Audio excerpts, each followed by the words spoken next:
Arani lake ખાતે જે દુર્ઘટના થઈ છે તે ખૂબ જ નિંદનીય છે. અત્રે સમગ્ર વડોદરા મ્યુનિસિપલ કોર્પોરેશન અને અધિકારીઓ ફરી એકવાર ઘોર નિદ્રામાં સૂતા પકડાયા છે.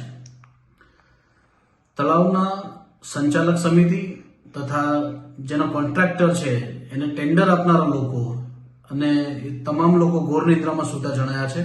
ખૂબ જ નિંદનીય બાબત છે. આવી ઘટનાઓ વારંવાર થઈ રહી છે, છતાં પણ સત્તામાં બેઠેલા સત્તાધીશોને કોઈ ફરક નથી પડી રહ્યો. ભગવાનને પ્રાર્થના કરું કે મૃતકના પરિવારજનોને આવી દુઃખદ પરિસ્થિતિ સહન કરવાની શક્તિ આપે અને મૃતકોના આત્માને ભગવાન શાંતિ આપે.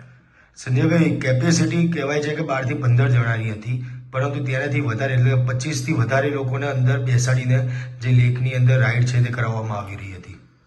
આ ઘટના ખાલી બરોડામાં ઘટી છે, પણ મેં કીધું એમ ટેન્ડર આપનારા લોકો, સત્તામાં એનું મોનિટરિંગ કરનારા લોકો, કોર્પોરેશનના અધિકારીઓ તમામની ક્યાંક ને ક્યાંક મિલીભગત અને જે કરપ્શન સહી ચાલે છે આ સત્તામાં, આ સરકારમાં, તેના પરિણામ રૂપે આજે ફરી એકવાર નાના નાના ભૂલકાઓએ પોતાના જીવ ગુમાવ્યા છે.